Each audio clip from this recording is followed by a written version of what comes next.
Welcome back to the show. Today we're going to discuss depression.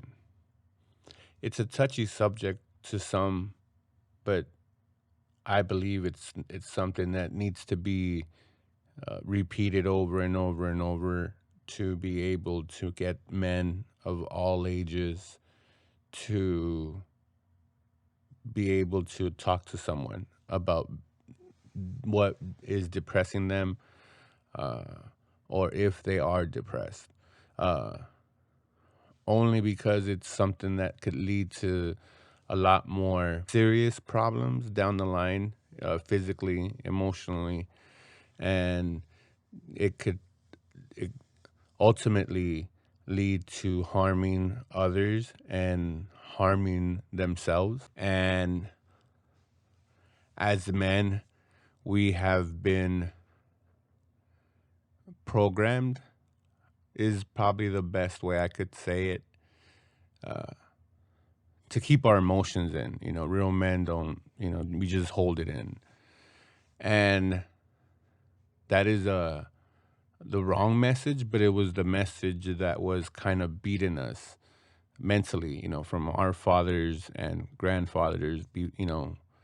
It's been, it's just been that way. So a lot of men hold it all in, whether they disagree on stuff just to hold the peace, or maybe something happened in their personal life that just affected their core, but because they have to hold it in, because they have kids, because they have a family, they don't, or people are relying on them, uh, they don't express it. They just kind of hold it in. And because of that, it could lead to issues down the line. And you see it a lot with cops and in their family life, and their in kind of how they are. They're when they go home, they have such a demanding job, a stressful job, a job of authority where you're constantly have to be in that awareness, masculine mindset, because it's your life on the line. Every minute you have the police uniform. And then you go home and you might have a girlfriend and or your wife, and you still have to maintain that, as some would call it, is the alpha state, always being the alpha no matter what. And like again, especially in cops and even in most firefighters, and just most that are in that kind of a position. Kind of same thing with military people or military men. When they go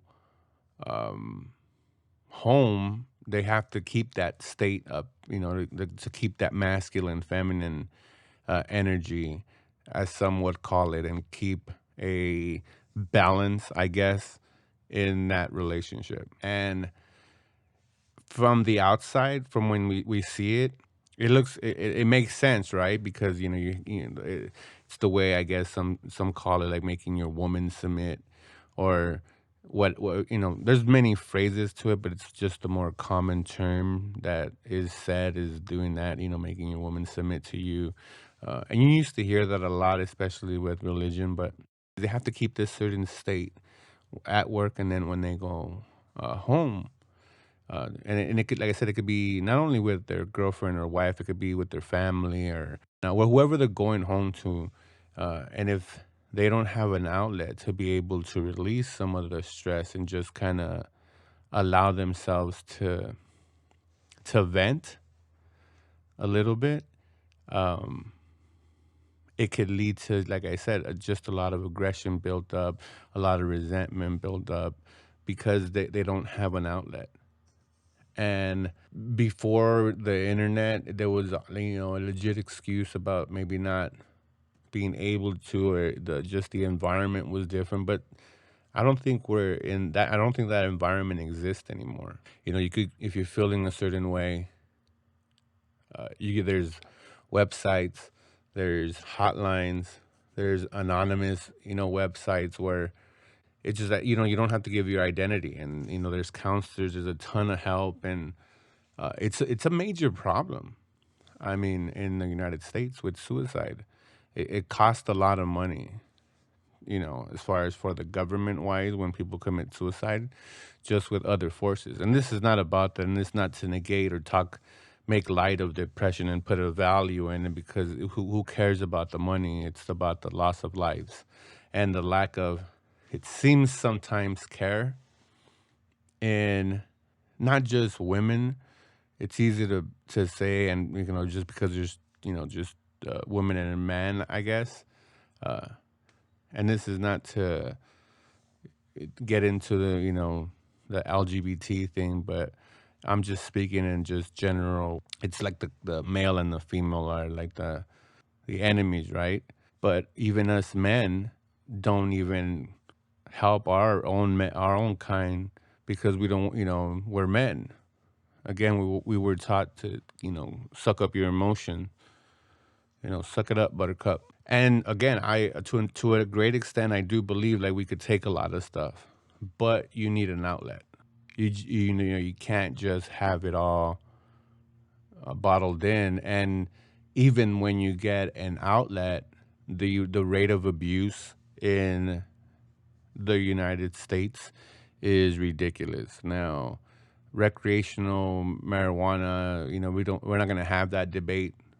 I don't think ever, because I think it's pretty much going to get legalized in all 50 states and hopefully decriminalized here soon. But even in that, I mean, we can be, you could, in dealing with your depression, you could lead into smoking a lot of weed, drinking a lot of beer, smoking a lot of cigarettes. I know it's not the popular thing to say, but you can. It's just anything to cover it up.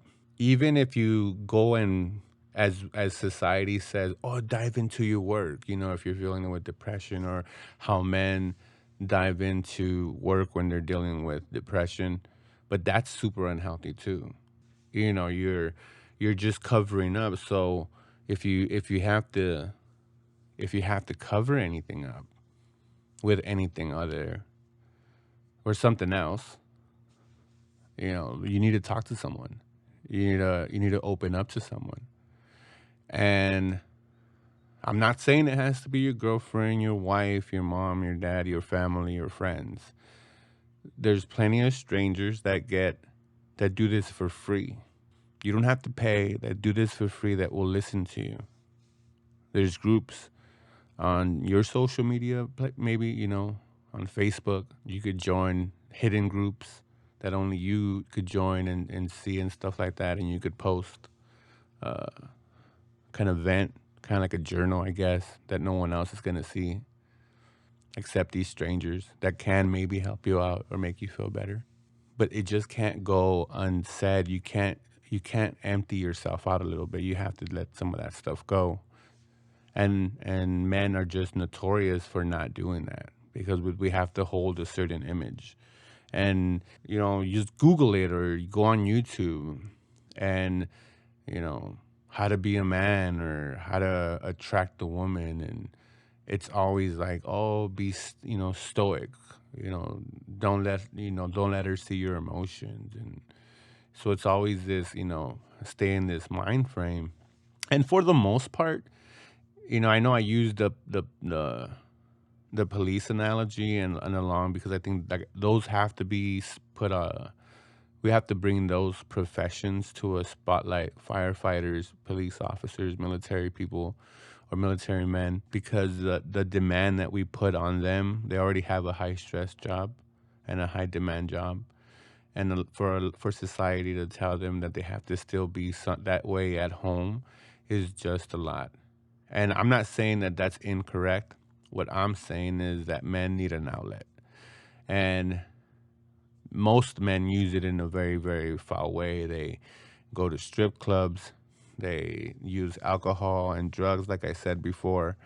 Um, they gamble, they work too much, they dive into other, side projects, just something to dull the pain of whatever it may be. It could be a breakup. It could be troubles within the relationship, in the marriage.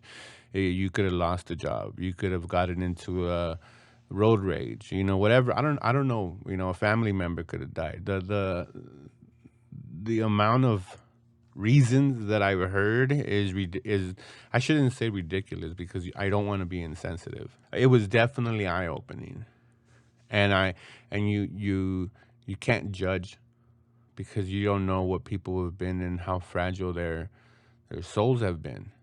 And it's the same thing with me. I only try to speak with my own experience at hand because anything else would be foolish. I mean, I could learn stuff from people, but and I definitely do. Like if I was there and I saw it and I felt the energy and stuff like that, like I could definitely, you know, speak to that, I think. But if I didn't, I could care about it and I still would talk about it no matter what. People should talk about male depression and that it's okay. And again, I'm not saying that you should vent to your girlfriend or significant other or your family or friends, but vent to someone because again, you just lead into these vices, and these vices aren't good. Even if you want to see them as positive, and even going to the gym like I did. I kind of dived into fitness and just to cover up the pain, or just to cover it. Yeah, to cover up the pain. I'm not going to sugarcoat it. And I don't want I want to say every man deals with depression at some point. And I would even go farther to say that I think every male is dealing with depression every day of our lives until some of us reach that place or nirvana or whatever, that sense of whatever it be, whatever perfection is, I guess, which is it's rare, but some do achieve it. But until we achieve that state of whatever that is, I think we're in a scale of depression. And obviously, the lower the you are in that scale, the more concerning it is, and the higher you are on that scale, it just means you're that much closer to getting out of depression and getting into that next plateau, which is just being in a healthy state of mind, and then that self work and that extra work you do at work and your marriage and your girlfriend or your life and whatever just improves naturally. But we're losing too many men because they don't have an outlet.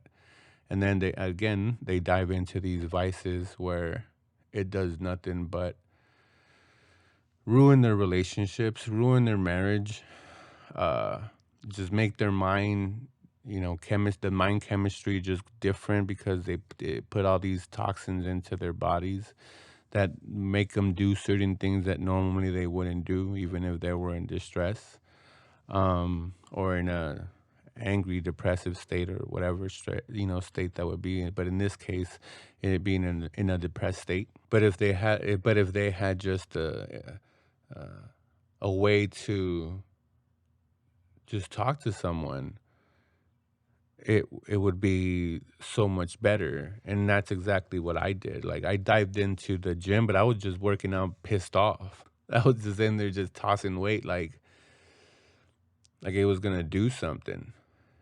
And it did do something physically and it taught me something great in the process, but it wasn't until I I just opened up to someone, and it wasn't really what they said back. It was just that I opened up to someone because I was maintaining this kind of just a frame of mind. And I know I haven't said the reason that I fell into a depressed state, and I don't really think it matters. And if and I do plan on talking about that in more detail maybe later on. Maybe my story helps someone or is going to something similar. Um, but it wasn't until I started opening up, and it wasn't just with one person. I started just having a outlet where I could vent, where my thoughts could go. Because if we don't control our thoughts as men, they snowball into this monster that even we can't control. And once it becomes that fully grown monster, good luck. Good luck in trying to fix that. So it's easier to just say, hey, or just have the message out there, not even just to say, just have a constant message, more, YouTube channels of male positivity, and being able to say no, talk to someone. If you're feeling depressed, talk to someone. If you're feeling any kind of way, talk to someone. Again, it doesn't have to be you. I'm not saying go buy go get a counselor, go spend money on therapy. There's so many outlets free. You don't have to pay anything, um, that you could just vent. I'm sure you could go on YouTube and type in any kind of thing you want to look for in dealing with whatever. Why am I feeling this way? Uh, Google, my emotion feels like this. Whatever it is, and you'll get a ton of information, and that in itself is a release. But I'm always cautious with that also because it could also feed the fire.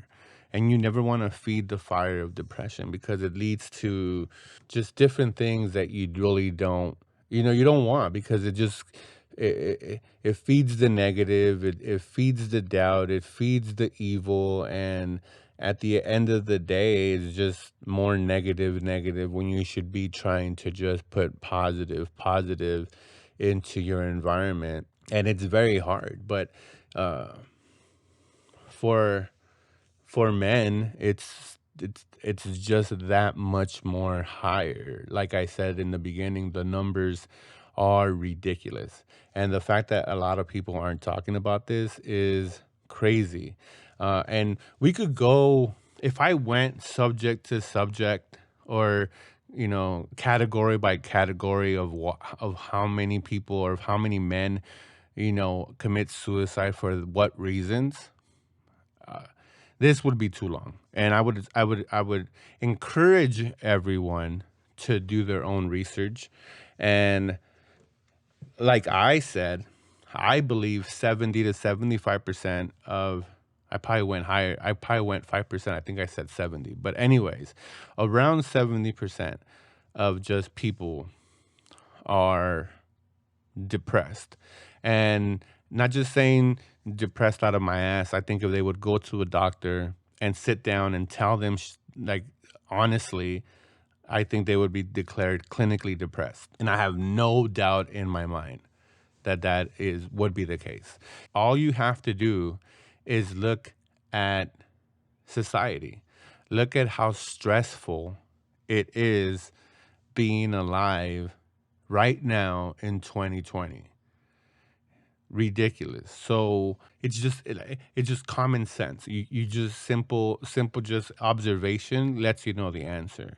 Um, but among men and women have groups, they have supports, and the whole movements that they have is encouraging them to even be more vocal. So if they don't like something, they say it. If they're very vocal.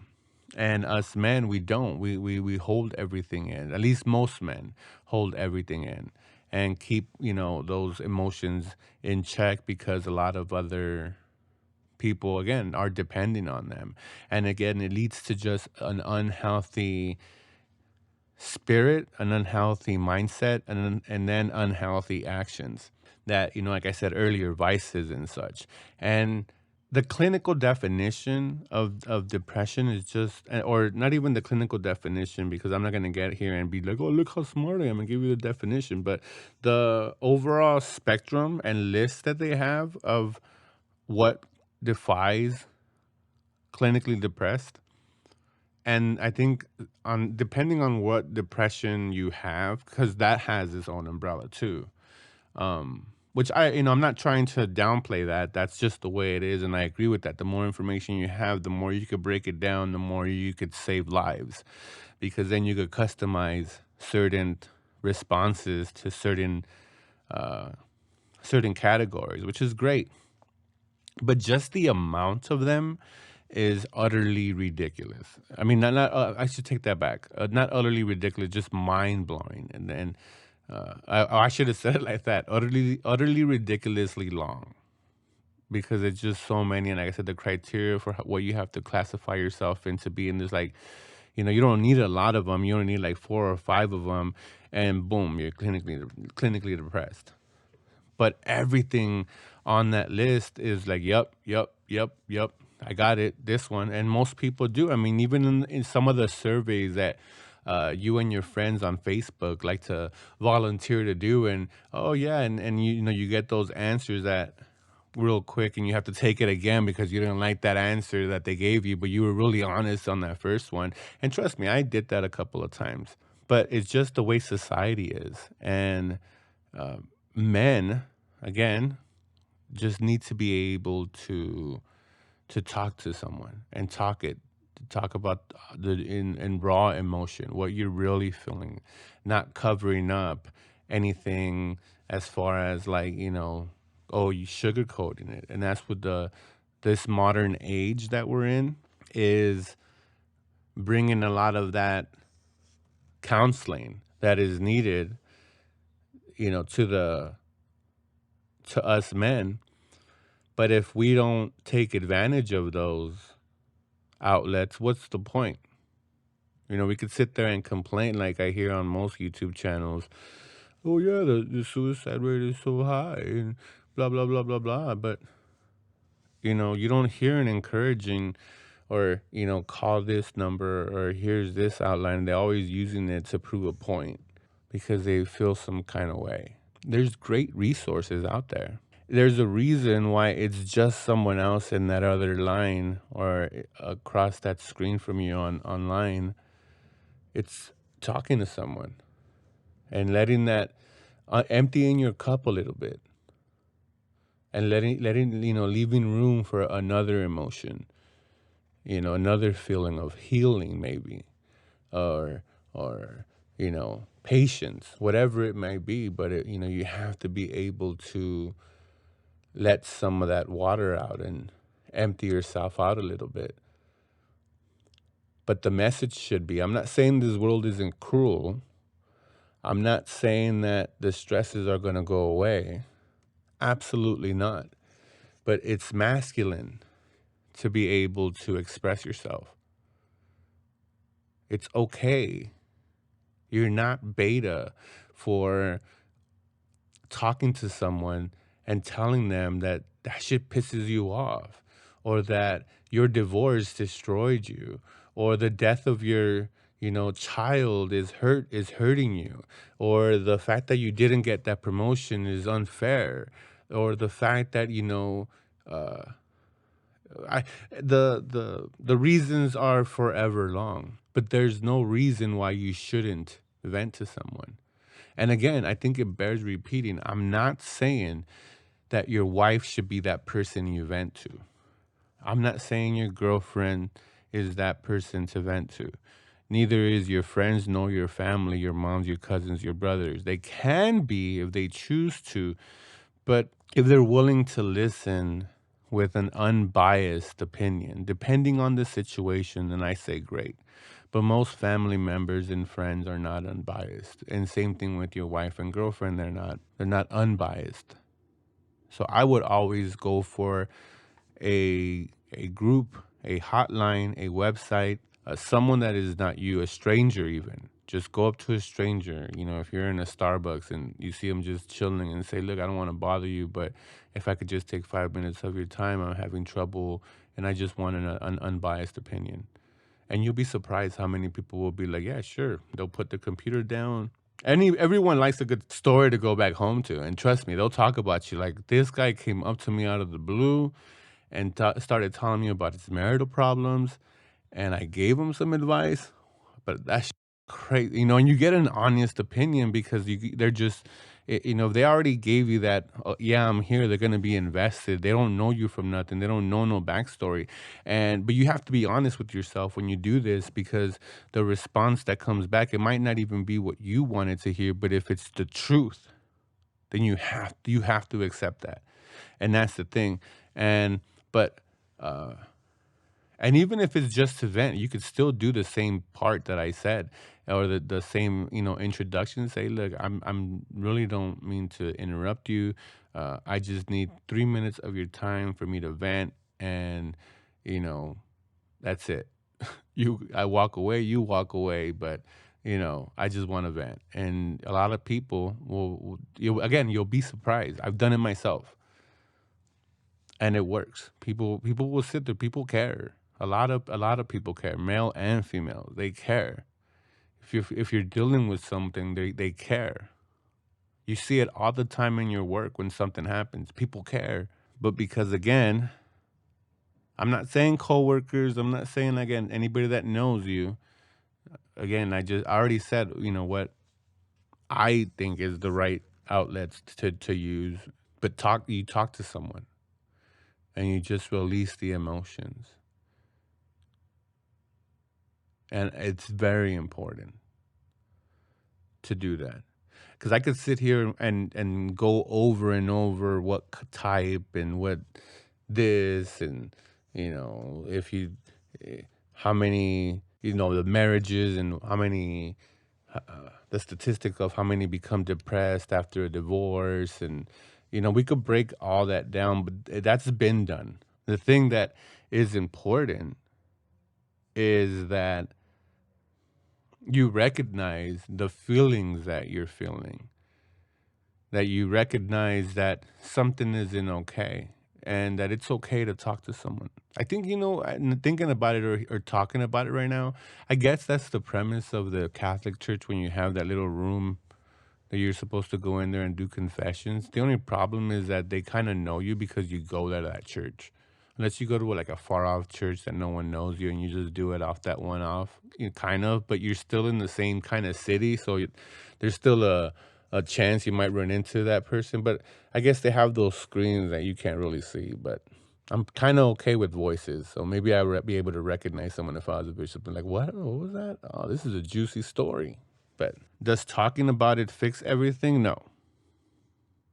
And it's definitely important to emphasize that it's not.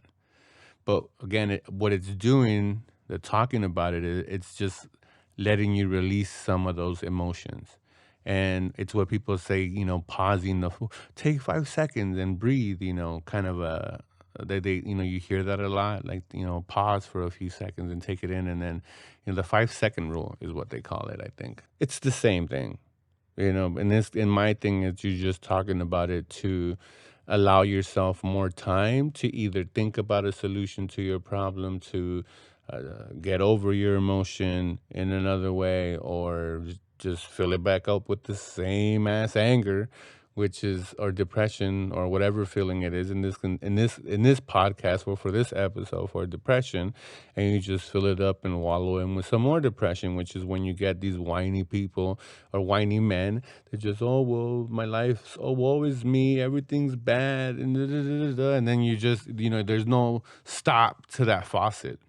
Hopefully the point is that you'll figure out what that underlying cause of the depression is, and getting to it as quickly as possible and fixing it. It could be ending marriages, it could be ending relationships, it could be not talking to family and friends and not hanging around. It could be changing jobs. Again, the list goes on and on.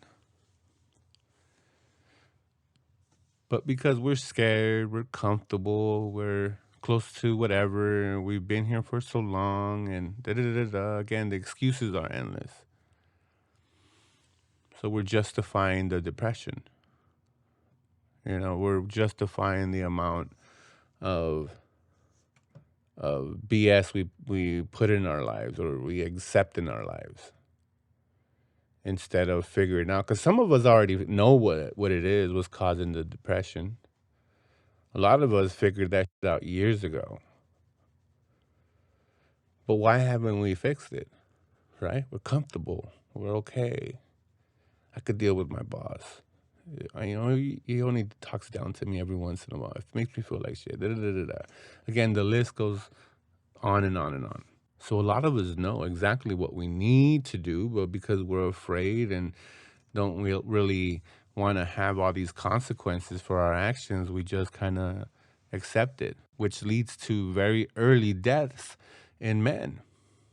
with high stress and diabetes, and, you know, because we eat when we're stressing and we don't take care of ourselves when we're stressing, or we binge and stuff where it causes high blood pressure, high cholesterol. So when you recognize these signs in yourself, and change in in in what what normal is. Like, I don't know what your normal is, but you know what normal is. And when you're not feeling normal, you need to understand that, okay, something's going on. If you notice any deviation, like, wow, I'm eating a lot, I'm not sleeping enough, or I'm sleeping too much, or, I notice I'm losing a lot of weight. Like, because a lot of times we don't know, because we push it down so much that we're depressed. We're acting happy. Oh, I'm not. You know what? It's just I'm feeling blue today. There's something there. Like, it's okay to say that every once in a while as a conversation starter, but if you say that enough over and over and over again, there's an issue there. There's an underlying issue. So being honest as men, which is what we're supposed to do, is be honest. Like I myself know, as an individual, as a single being in a singularity effect here, I know what my normal is. If I'm above my normal or below my normal, I need to recognize that. Why am I above my normal? And why am I below my normal? And I'm attaching this to depression, but I attach this to everything. With my, gym, with my relationships, with my love lives, with my friends. And it just helps to balance me out in knowing. So if I know that I'm below it, hey, what am I lacking? What's going on? Where is this feeling coming? Let me address it real quick. If I'm above it, why am I overreacting? Why am I, whatever it might be that I'm over something? Like I said, in depression, like, why am I overcompensating for something? Like, I'm normally not this nice, or I'm normally not this talkative. Like, you're starting to cover up from something. And it's really the part that gets me, and the reason for this podcast, that if you hear certain things on YouTube, or even online, or even with some therapists, there's a it kind of gets blurred with self progression or self progress, and that feeling of, what I just explained, like that.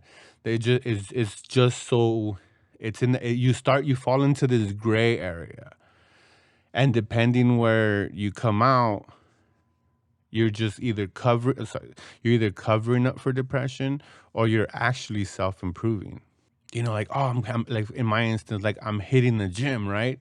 Oh, it's self progression, it's motivation. Da, da, da, da. No, I was covering up for something.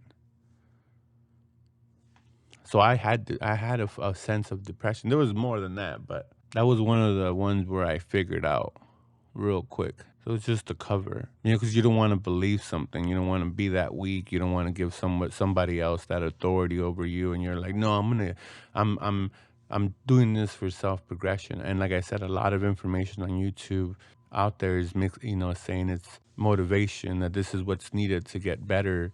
And most of the time, it's not. That's why we have so many few successful people. Just like everything, it's not a lot of them. It's not, and that's not a lot of everything. It's only of the few, right? It's never easy. If it was, everyone would have it. You hear that saying too.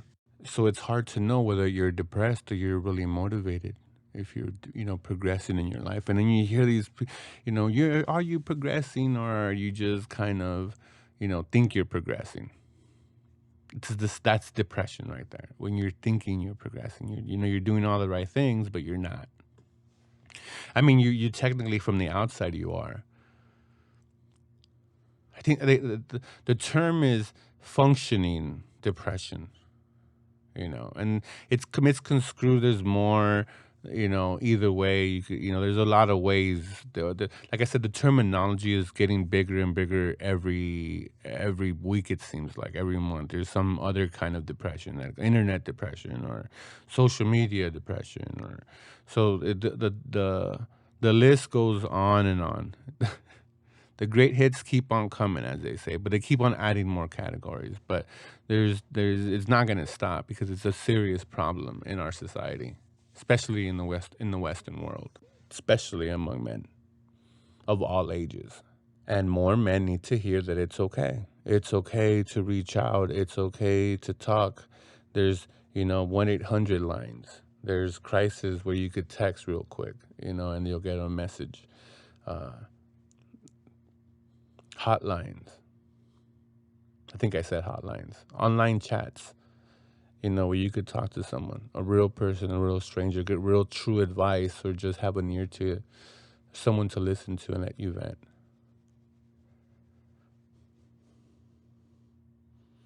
But again, once we figure out that we're not in our normal state, we need to address it. And sometimes it needs to be addressed with the doctor, with a psychologist, with whatever means necessary, by a divorce, by a breakup, by not talking to your mom or dad or brother or sister or aunties and uncles, to your best friend from back in the days in high school, from your old college drinking buddy, and blah, blah, blah, blah, blah. You might need to quit your job and get a cheap, less paying job, or you might have to follow your dream. You might have to, or give up on your dream is what I meant to say, or what you thought was your dream. Because sometimes that might be putting so much negative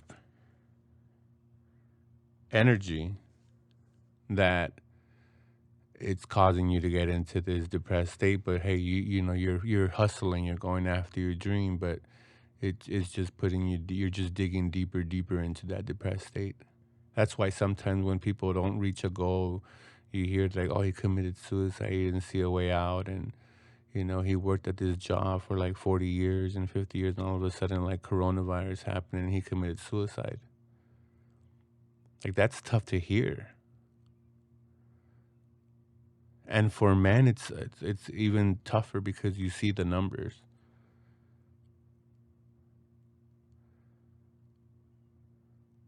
I think the number was, everyone knows the number. Like I said, I don't have to I don't have to repeat it. I am going to repeat it. Men are 3 times unlikely to commit suicide than women. But it seems like I said earlier in the podcast, it just seems like that when you use shit like that, people use it for an agenda, and I definitely don't want people to think I have an agenda. I mean, I'm going to talk about it. Like, I find it super interesting, a lot of these movements that we have also on the men's side, and I'm going to talk about it too. We're going to talk about everything, and it'll have its place.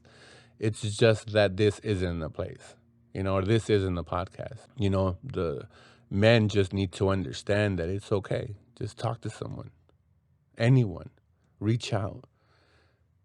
And then once you do, figure out what you need to do to detach, to separate from that pain. And whatever the solution is, like I said, if it's your doctor, therapist, a breakup, a separation, new job, you move to a different state, whatever it may be, you have to love yourself enough to do it. And it's masculine to love yourself.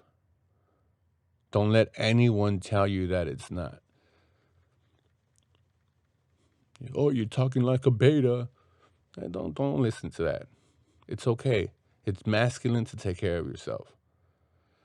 And by taking care of yourself, I am saying mentally and physically you can, but the grooming on some of these boys nowadays needs to stop. And that's a whole different topic. This misidentity in this young youth is ridiculous, but that is a topic that I definitely want to talk about soon, maybe. I'm not sure, but I don't think I have that on the list. But it's something that the style of these young kids, wow. Whew, the grooming part of it. I don't care about the clothes, kind of, but the male makeup and all of this stuff that I see, like, oh yeah, I even thought I saw like the mascara for men. I was like, get out of here. I mean, I have pretty long eyelashes, so I never had that problem. But I started seeing this, I'm like, get the hell out of here. This is crazy. But it's okay for us men to take care of ourselves, to have self love, to say that I don't have to feel depressed. I don't have to feel like no one's listening. My thoughts do matter. You know, I can be happy. Like it's okay to have those thoughts and have a goal or a solution and get out of that depressed state and that depressed mindset. And accepting and being honest is first and foremost the key to a healthy recovery. Because if you're gonna lie to yourself, then just don't even listen to anything I just said and go on yourself, because you're just gonna repeat the cycle and you're gonna figure it out on your own, and you're not ready to figure it out right now. So there's no point in your listening. So you yourself have to be honest with yourself. You don't have to be honest to anyone else or be accountable to anyone else. You have to be accountable to you. So you have to figure out what your normal is and figure out that baseline. If you don't know what that is, you're probably depressed. Figure out what your problem is. Apologize to you, whomever you have to apologize, tie those loose ends, and start moving forward. Once you do that, you'll start feeling a ton better. But figure out what that is. But once you figure out what your normal is, start living from there. It's not going to be perfect. You trust me, it's not going to be perfect, but you'll be able to recognize it. And in a process that like I said, we're all going to be in it, because we're never going to, I don't think we're ever, even though I said there is some, and I still, I still believe that there is some that reach a state where they're content, they're happy, they don't feel depressed. It's not about the money or how many this or how many, they're just content, with what they are. And you could see that they're genuinely happy. We're always in this depressed state and we're always fluctuating. And again, the concern for me is we kill ourselves. The end of the line, the suicide, is frightening. And I've personally had a woman that was close to me, or that I knew, I guess, and I knew the family, and she, she committed suicide. And I had my stepbrother in Mexico commit suicide, and his was due to drugs, and he had his own problems that he was dealing with, and he didn't talk to no one. More than 20 years later, I could look back and understand where I failed as a stepbrother or as a leader, as a young 20-year-old man. And I recognize that that was the lack as a 21, 22-year-old man. So I see these 20-something-year-old men with that same lack of understanding, and it's concerning. And then when you see the message that you have to hold it and you have to hold this kind of frame, and men should act like this, and you have the other side, or no, men should be super into their emotion, and they should be just telling us everything. That's super dangerous. So I'm not saying that. I don't care what you hear in society until it becomes that biologically. Like I'm not even saying like we're gonna, it has to change, like sexist has to change, but it has to be a mental, it has to be just that nature. That's the way it is. But it's not, the way attraction works, the way just society works, just the way we are now. It's been 10,000 years of evolution, if you believe that, or if you believe in just whatever you believe, social conditioning, call it that. So if you just become this always bitchy, it's where you're going to end up being a bitchy dude. No one's going to like you. I don't care what they say, what they tell you. No one is, you're going to become unbearable. That's why I said earlier that,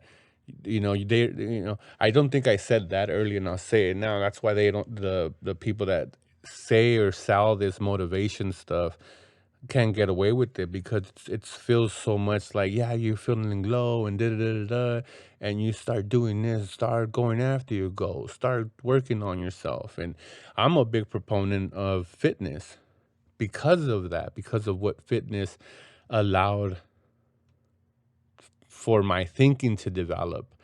But I recognized that it was a cover up for my depression as opposed to being a progression, something that was leading me to something better, and it wasn't.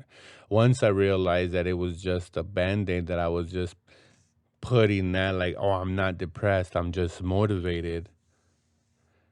And once I recognized and sat in the feeling and said, no, that's not it. I love working out, but I'm still, there was something there. And once I sat and took out the working out and said, no, I'm going to sit here and recognize what's going on. And I literally did that. Sat there, and then all of a sudden I saw, and I'm not going to say all of a sudden either because that would be misleading. Because I was listening to all this stuff, online to try to stay motivated, to not even try to stay motivated, because that's what I was telling myself, because I was going to the gym, that I was doing this to stay motivated. But the gym had become, or has become, so a part of my identity now that I was using that as an excuse when it wasn't. I was already programmed to go to the gym every day. So then it led to the next rabbit hole, which was like, well, okay, if it's not this motivation, if you like working out because you like what you're seeing, then what's the underlying problem? And once I sat in that emotion of the confusion, I understood that it led me right back down to the true culprit. I was using fitness as an excuse to not deal with the depression. So once I dealt with the depression and recognized that I was kidding myself, basically, that I was putting on a front, things started to change. Was it overnight? Nope. But my mind switched. So I recognized everything and then started saying, okay, this needs to be addressed. I got to apologize to this person. My childhood wasn't all that great. Maybe there's something there. I don't feel respected at my job. Maybe I need to start speaking up more and being more assertive, because it's making me feel like not much of a man. Whatever it is, the reasons are endless. But once you sit there and acknowledge the truth, because that's a super important thing. It's an individual thing, but you have to be 100% honest with yourself, because we could all put faces, we could all fake it. Robin Williams is something that, or someone that, I mean, when he passed, unless you were in this close circle that knew about his depression and what he was dealing with, his, exes and whatever, and just what he was dealing in life. And but everyone else just saw him happy. Where now on Instagram and social media, he's like a poster child for, that kind of hidden depression, or that happy depression where your family knows that you're depressed, but, or some people close, not even family, just people close to you know that you're depressed, but not the outside world, because you're putting on a front. And once you deal with that, then it becomes easier. Life becomes more enjoyable. Not perfect, because it ain't. Nothing's gonna be perfect. But losing men to depression,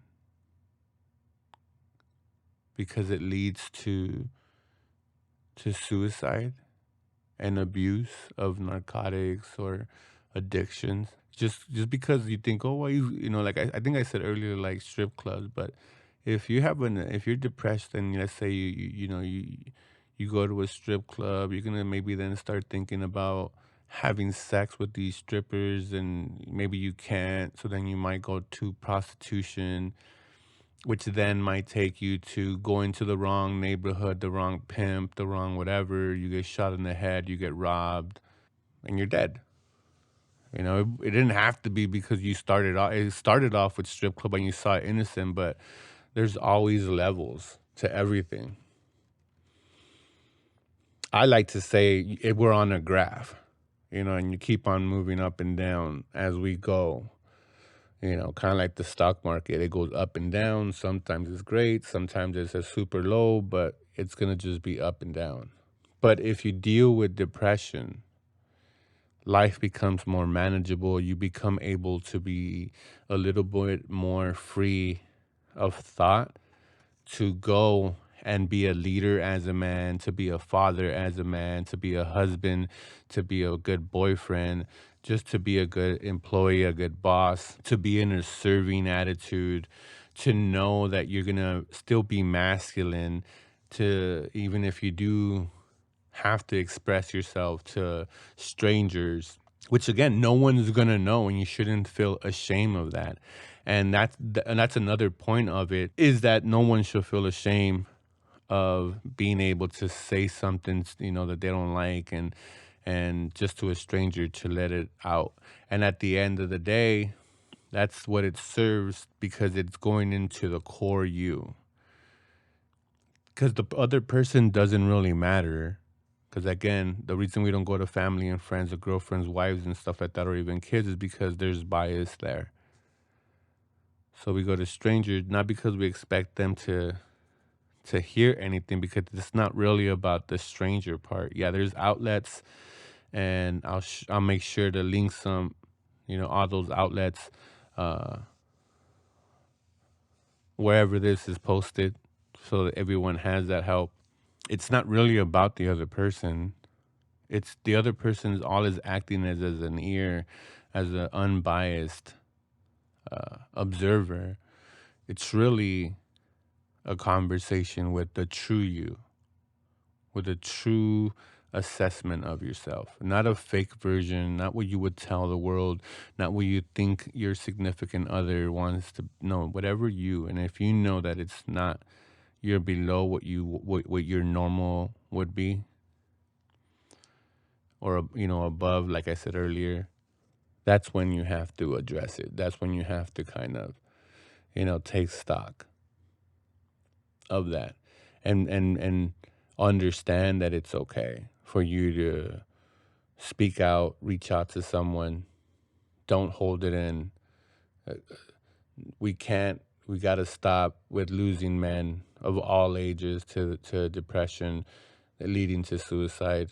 Share the video, hit the like button, subscribe to the channel. Again, if you feel depressed, if you're sad, if you're thinking dark thoughts, if you just need an outlet, talk to someone. There'll be links to outlets. Make sure you use them. Take some time for yourself and just let it out, and then let that time, you're able to think clear, hopefully, and deal with whatever is going in your own life. Thank you guys for watching and listening. Until next time.